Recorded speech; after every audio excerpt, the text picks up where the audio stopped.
Begitulah Bapak Ibu sekalian, ada satu rahasia penting. Kalau kita membiasakan diri mengerjakan sebuah ibadah, Allah Subhanahu wa taala akan meringankan ibadah itu dan berkahi. Makna ringan adalah jadi mudah sekali kita kerjakan. Orang kalau rutin kerjakan sholat malam, rutin sekali dikerjakan sama dia, sudah jadi kebiasaannya. Rasanya nggak nyaman kalau sudah nggak dikerjakan. Karena tiap malam bangun jam 4, tiap malam bangun 2:30 misalnya, sudah rutin dia kerjakan itu. Maka nanti Allah mudahkan, kayak tidak ada beban bagi dia. Justru beban kalau dia tinggalkan. Plus lagi muncul ide-ide yang sangat banyak di jenis ibadah yang sama. Tiba-tiba muncul, saya mau panjangkan berdirinya, saya mau panjangkan rukuknya, saya mau panjangkan sujudnya, saya mau baca dari surah ini ke surah ini ya. Kalau pernah dengar Uwais Al-Qarni rahimahullah, seorang ulama tabi'in, beliau saking rutinnya setiap malam sholat malam dan waktunya panjang untuk Tuhannya Allah Subhanahu wa taala, maka beliau pernah menjadikan satu malam semuanya rukuknya lama sekali. Semua disempurnakan tentunya, i'tidal, sujud, tapi untuk rukuk lama sekali. Karena ada kurang lebih ada 11 macam bacaan ya. Ada banyak sekali, 6-7 macam bacaan dalam rukuk. Itu bisa dibaca masing-masing 11 kali. Jadi cukup panjang. Selama ini kan mungkin orang baca Subhana Rabbil Azim ya. Kan ada Subhana Rabbil Azim wa bihamdi, ada Subuhun Qudusun Rabbul Malaikati war Ruh, ada Subhanadzil Jabarut wal Malakut wal Kibriyai wal Azama, ada Subhanakallahumma bihamdika Allahumma gfirli. Ada banyak pilihannya. Bisa dibaca setiap bacaannya tuh 10 sampai 11 kali. Itu yang Nabi SAW biasa lakukan. Nah ini kan masih banyak sunnah yang kita belum kerjakan. Dan sayang sekali gitu. Terbuang-buang waktu tanpa kita menambah kualitas dan kuantitasnya. Jadi jangan terkurung mengatakan sunnah. Ya kan? Puasa Senin Kamis terlewatkan begitu saja. Tidak puasa. Kenapa? Ada janjian. Ya. Baik, kalau orang janjian memang kenapa? Apa masalahnya? Kan bisa saja janjian sambil puasa kan? Gak ada masalah. Misal contoh. Sampai kapan kita gak mau puasa Senin Kamis? Coba. Sampai ajal datang. Kan berarti hanya sunnah yang ketinggalan. Masalahnya itu. Jadi sering orang terkurung dengan sunnah. Dan kalau tidak dimulai, maka tidak akan pernah kita mulai. Ya? Karena syaitan tidak ingin kita mengerjakan ibadah-ibadah sunnah. Ya? Ada satu kata kunci juga. Orang kalau sudah sibukkan dirinya dengan sunnah, maka yang wajib jadi mudah buat dia. Orang kalau sudah biasa sholat sunnah, wajib itu pasti nggak ketinggalan. Orang kalau biasa puasa sunnah, puasa Ramadan itu mudah sekali buat dia. Kalau sepanjang tahun antum nggak pernah puasa, tiba-tiba tiba Ramadan berat rasanya. Tapi coba kalau orang sudah biasa Senin Kamis, Ayyamul Bid, udah biasa dia. Tiba Ramadan biasa aja. Ya?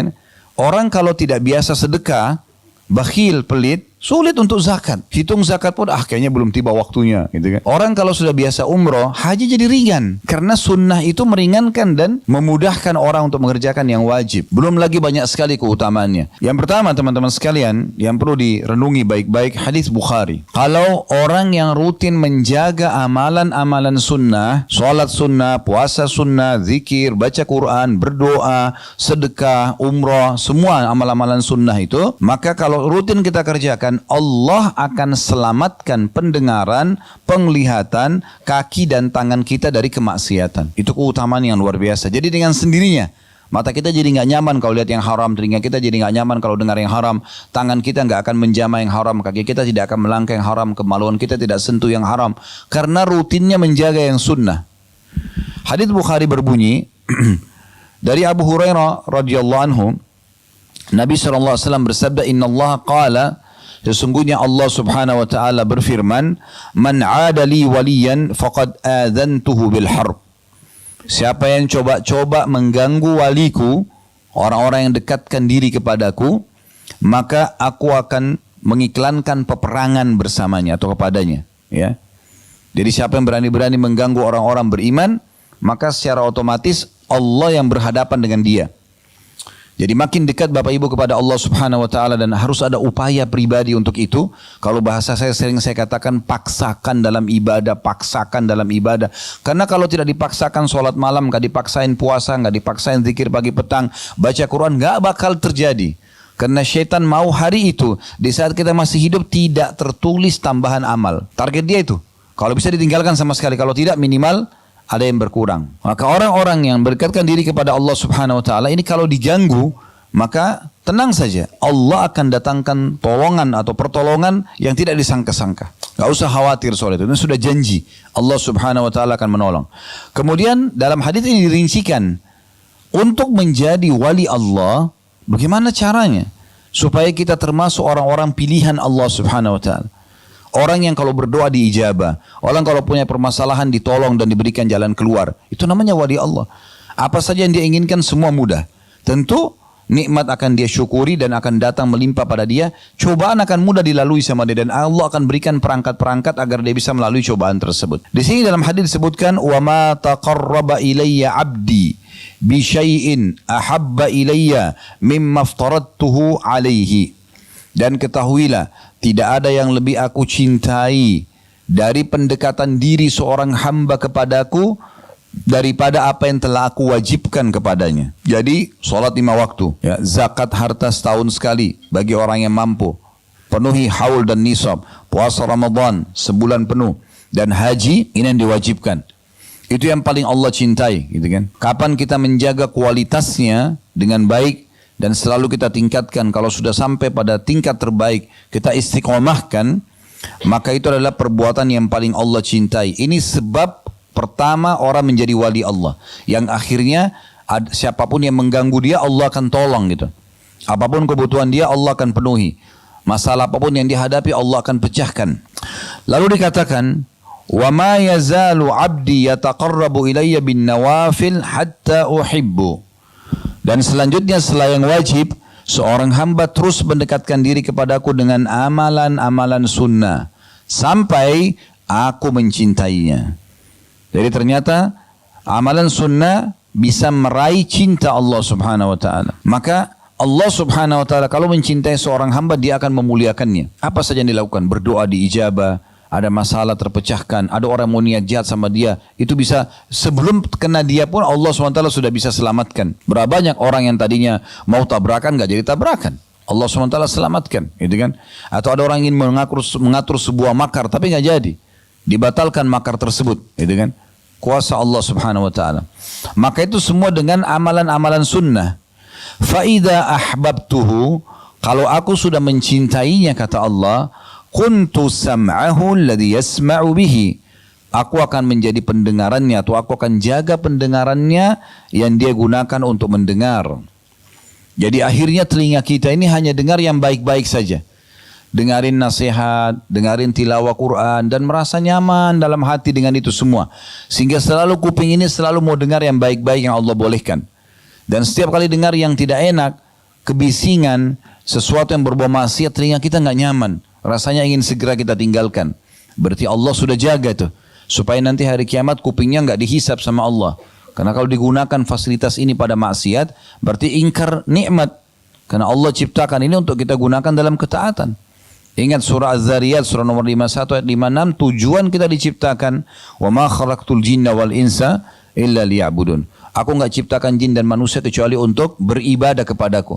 Kalau ada bapak ibu yang tanya saya, Ustaz, apakah memang kita diciptakan untuk sholat? Jawaban saya, iya, memang untuk sholat kita diciptakan. Memang untuk puasa kita diciptakan. Memang untuk zakat, untuk haji dan umrah, untuk bakti sama orang tua, juga orang sakit, bantu orang susah. Memang untuk itu.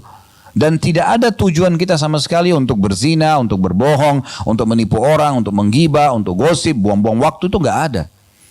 Memang itu bukan tujuan kita. Tujuan kita ada untuk ibadah kepada Allah subhanahu wa ta'ala. Kemudian selanjutnya, wa basarahu alladhi yabsuru bihi. Dan aku juga akan menjaga penglihatannya dia gunakan untuk melihat. Matanya hanya selalu nyaman melihat yang Allah bolehkan. Bertafakur dengan alam ciptaan Allah subhanahu wa ta'ala, gembira kalau melihat tentang sejarah Islam, peradaban Islam, senang kalau melihat Al-Quran, senang kalau di majlis ilmu. Allah jaga penglihatannya dari hal yang haram. Melihat sesuatu yang tidak nyaman, kok bisa gitu sih, merasa nggak nyaman, ditinggalkan. Kemudian wa yadahu allati yabtishu biha, dan juga aku akan menjaga tangannya yang digunakan untuk menjamah, sehingga tangan tidak akan memegang kecuali yang halal, tidak akan pernah mengganggu dan menyakiti orang lain. Warijlahu allati yamshi biha, dan aku juga akan menjaga kakinya yang dia gunakan untuk melangkah. Ya. Di saat itu, perhatikan closing hadisnya, penutupan hadisnya. Kata Nabi SAW, Allah mengatakan, wa in sa'alani la'ataitu. Di saat itu kalau dia minta, aku pasti akan kasih. Jaga yang wajib, perbanyak yang sunnah, kejar yang sunnah. Maka Allah jaga semua anggota tubuh kita, pendengaran, penglihatan, tangan, kaki, ya.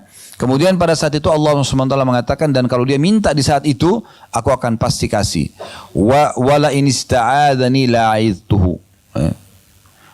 Kalau dia minta tolong, pasti aku akan tolong. Nah ini faedah luar biasa daripada ibadah sunnah. Jadi jangan Bapak Ibu sekalian terkurung dengan istilah sunnah. Kan cuma sunnah. Udahlah nggak usah. Ya. Tahu, itu teman saya itu rajin sekali puasa Senin Kamis. Itu teman kamu. Kamu gimana? Hah? Selalu bangga dengan amalan temannya. Ibu saya dulu tuh rajin sekali baca Quran. Itu ibumu. Kamu gimana? Ayah saya itu luar biasa bolak-balik umroh. Baik, kamu bagaimana? Ya. Makanya seorang penyair mengatakan, laisal fata man yaqulu kana abi kadza wa kadza. Bukan seseorang anak muda yang cerdas yang mengatakan dulu orang tua aku begini dan begitu. Walakinnal fata man yaqulu ha ana dza. Tapi seorang anak muda muslim yang cerdas mengatakan ini loh saya. Hasil perbuatan orang lain tidak ada manfaatnya buat kita. Kecuali kita penyebab. Kita yang menjadi penyebab dia hanya melakukan ibadah tersebut itu berbeda.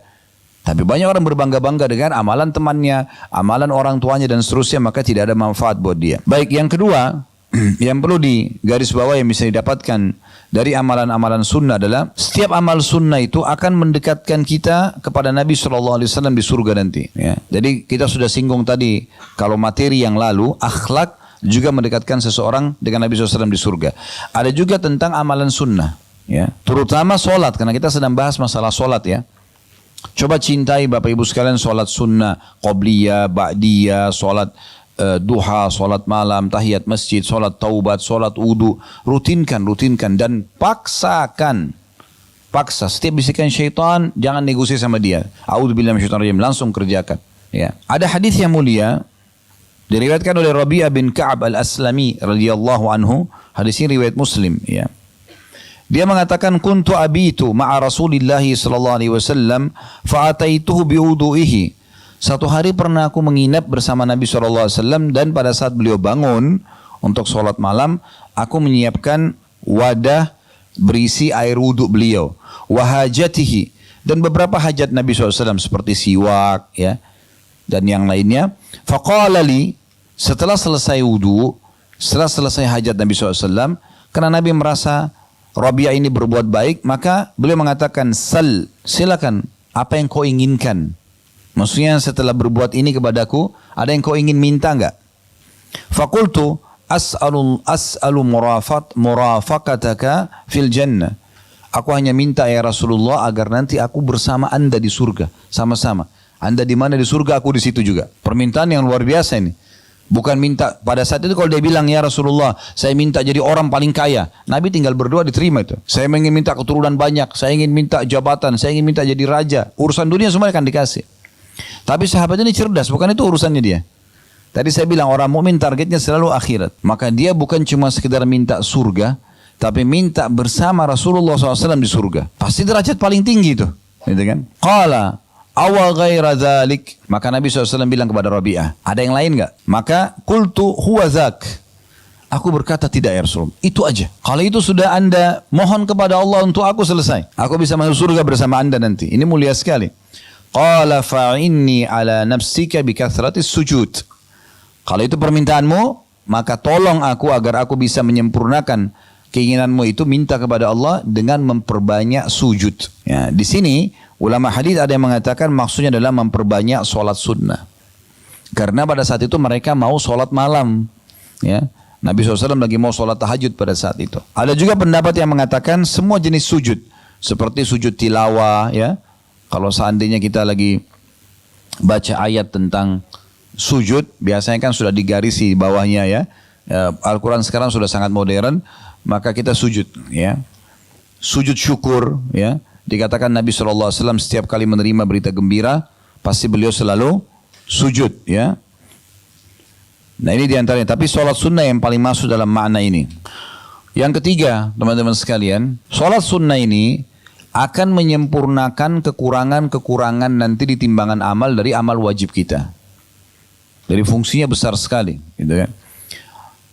Sholat wajib 5 waktu, mungkin ada seseorang yang lupa wudu, mungkin ada seseorang yang kurang khusyuk, Mungkin dia lupakan rakaatnya, mungkin banyak hal, gitu kan?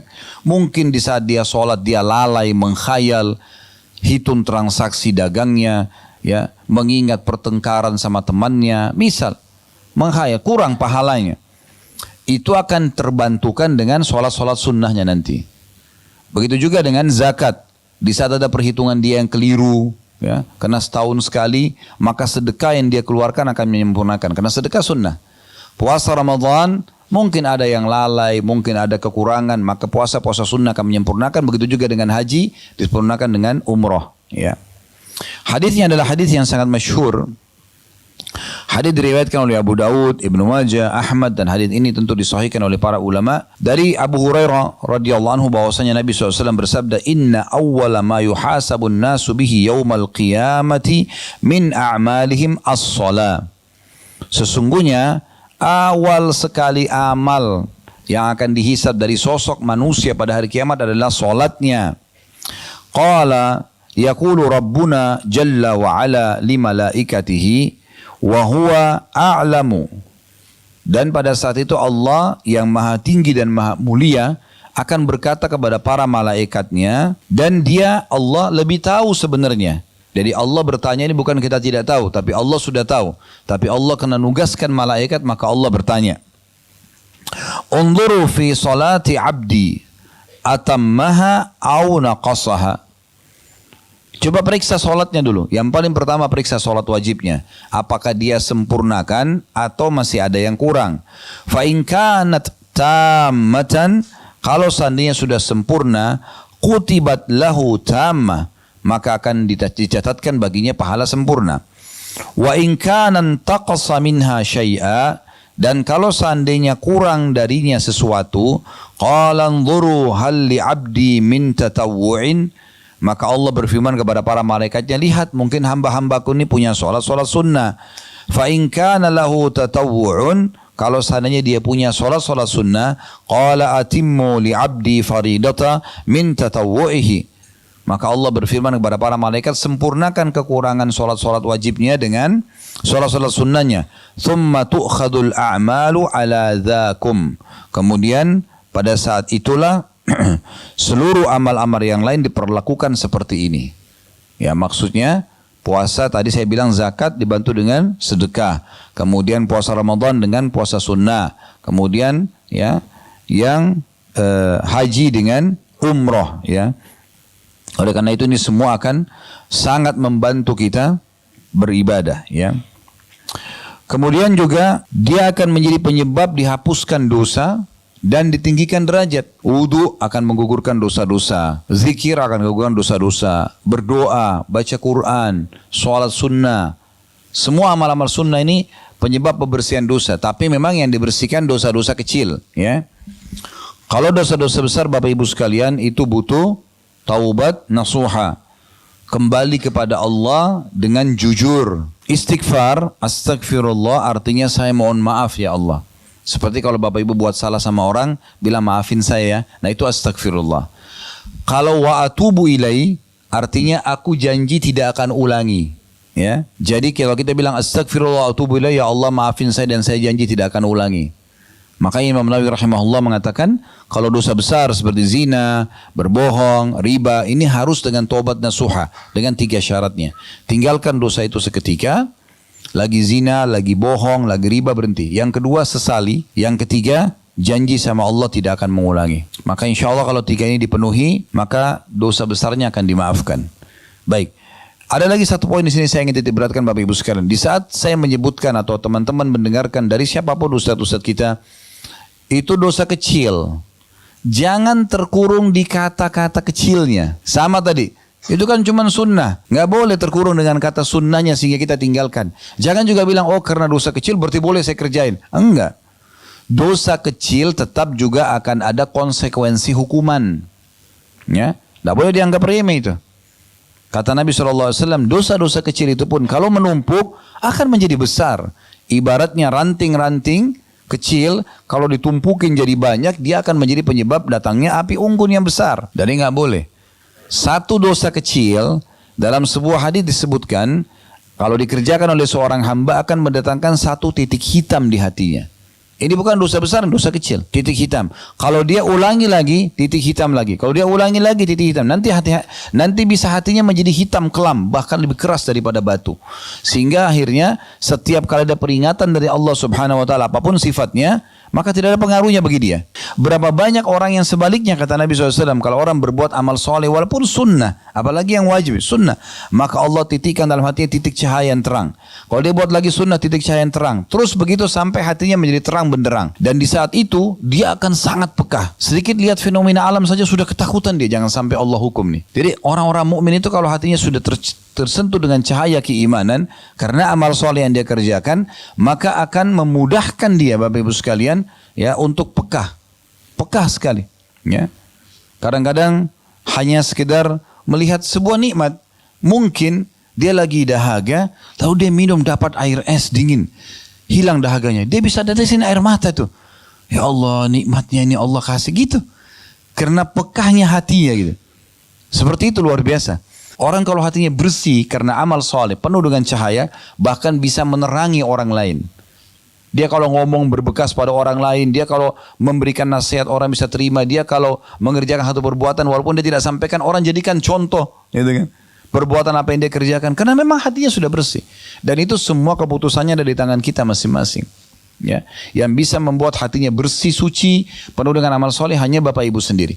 Dan yang bisa membuat hatinya kelam, keras, hanya Bapak Ibu sendiri. Ya. Dan orang kalau sudah terlanjur hitam keras hatinya masih bisa. Caranya gimana? Taubat.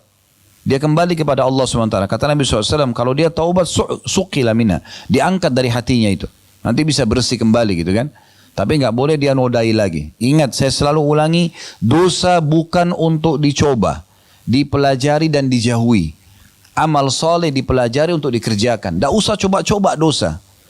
Dan tujuan kita isi pengajian seperti ini Bapak Ibu sekalian, mulai detik ini ke depan, fungsi ilmu itu ke depan kita amalkan. Saya bukan sedang menghardik Bapak Ibu tentang masa lalu kita, bukan. Oh, Ustadz singgung masalah dosa, kita banyak dosa nih. Enggak, saya bukan bahas itu. Sekarang kalau Bapak Ibu sudah sampai di telinganya pada kesempatan ini, Allah SWT yang mudahkan saya mengucapkan ini, Bapak Ibu hadir mendengarkan, berarti peringatan dari Allah SWT. Tidak pernah saya susun kata-kata ini secara khusus, tiba-tiba saja mengalir begitu. Allah sampaikan ke telinga Bapak Ibu, sampaikan ke hati untuk kita jadikan sebagai pegangan, gitu kan? Berubah dari sekarang ke depan. Bagaimana kalau kita punya masa lalu yang salah, taubat segera, kembali ke depannya luruskan. Baik, kita masuk yang keempat, dihapusnya dosa-dosa dan diangkatnya derajat, ya. Ada kisah yang unik dari seorang tabi'in. Dia bernama Ma'dan bin Abi Talha, ya, Al-Ya'mari rahimahullah. Beliau pernah berkata, aku pernah bertemu dengan mantan budaknya Nabi SAW yang bernama Thauban radhiyallahu anhu. Di Thauban ini dulu budak Nabi bebasin, disilangkan dengan maula, ya. Namanya Thauban. Dan aku berkata kepadanya, pas ketemu dengan Thauban, wahai Thauban, beritahukan kepadaku satu amalan yang bisa memasukkanku ke dalam surga. Ini cerdasnya orang ini, ya. Ma'dan ini, dia ketemu sama seorang sahabat Nabi dan orang dekat dengan Nabi, karena ini adalah pembantunya Nabi gitu. Maka langsung dia bilang, coba sampaikan kepada saya. Maksudnya apa yang kamu ketahui, amalan yang pernah kamu dengar dari Nabi yang bisa bawa masuk dalam surga. Maka kata Thauban radhiyallahu anhu, alaika bikathratis sujudi lillah.